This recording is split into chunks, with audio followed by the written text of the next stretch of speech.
Dear Juno by Soyung Pak. Illustrated by Suzanne Kathleen Hartung. Narrated by David Stant.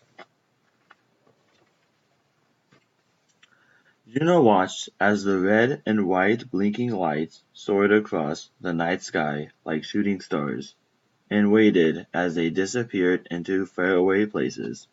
Juno wondered where they came from.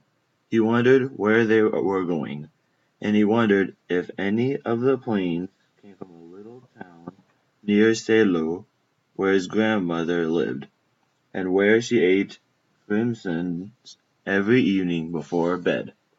Turn the page. Juno looked at the letter that came that day. It was long and white and smudged. He saw the red and blue marks on the edges, and knew the letter came from far away. His name and address were neatly printed on the front, so he knew the letter was for him. But best of all, the special stamp on the corner told Juno that the letter was from his grandmother. Turn the page. Through the window, Juno could see his parents. He saw bubbles growing in the sink. He saw dirty dishes waiting to be washed. He knew he would have to wait for the cleaning to be done before his parents could read the letter to him. Turn the page. Maybe I can read the inside too, Juno said to his dog Sam. Sam wagged his tail. Very carefully, Juno opened the envelope. Inside, he found a letter folded into a neat, small square. Turn the page.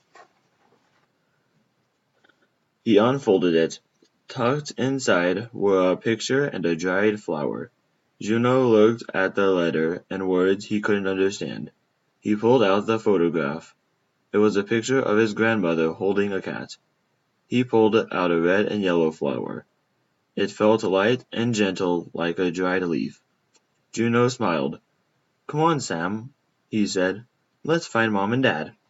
Turn the page. Grandma has a new cat, Juno said as he handed the letter to his mother, and she's growing red and yellow flowers in her garden. How do you know she has a new cat? Juno's father asked. She wouldn't send me a picture of a strange cat, said Juno. I guess not, said Juno's father. How do you know the flower is from her garden? Asked Juno's mother. She wouldn't send me a flower that's from someone else's garden, Juno answered. No, she wouldn't, said Juno's mother. Then Juno's mother read him the letter. Turn the page. Dear Juno, how are you? I have a new cat to keep me company. I named him Juno after you. He can't help me weed, but the rabbits no longer come to eat my flowers. Grandma. Just like you read it yourself, Juno's father said. I did read it, Juno said. Yes, you did, said his mother. Turn the page. At school, Juno showed his class his grandmother's picture and dried the flower. His teacher even pinned the letter to the board. All day long, Juno kept peeking at the flower from his grandmother's garden. He didn't have a garden that grew flowers, but he had a swinging tree. Juno looked at the letter pinned to the board. Did his grandmother like getting letters too? Yes, Juno thought. She likes getting letters, just like I do. So Juno decided to write one. Turn the page. After school, Juno ran to his backyard. He picked a leaf from the swinging tree, the biggest leaf he could find. Juno found his mother, who was sitting at her desk. He showed her the leaf. I'm going to write a letter, he told her. I'm sure it will be a very nice letter, she answered and gave him a big yellow envelope. Yes, it will, Juno said, and then he began to draw. Turn the page. First, he drew a picture of his mom and dad, standing outside the house. Second, he drew a picture of Sam, playing underneath his big swinging tree. Then, very carefully, Juno drew a picture of himself, standing under an airplane in a starry nighttime sky. After he was finished, he placed everything in the envelope. Turn the page. Here's my letter, Juno announced proudly. You can read it if you want. Juno's father looked in the envelope. He pulled out the leaf. Only a big swinging tree could grow a leaf this big, he said. Juno's mother pulled out one of the drawings. What a fine picture, she said. It takes a good artist to say so much with a drawing. Juno's father patted Juno on the back. It's just like a real letter, he said.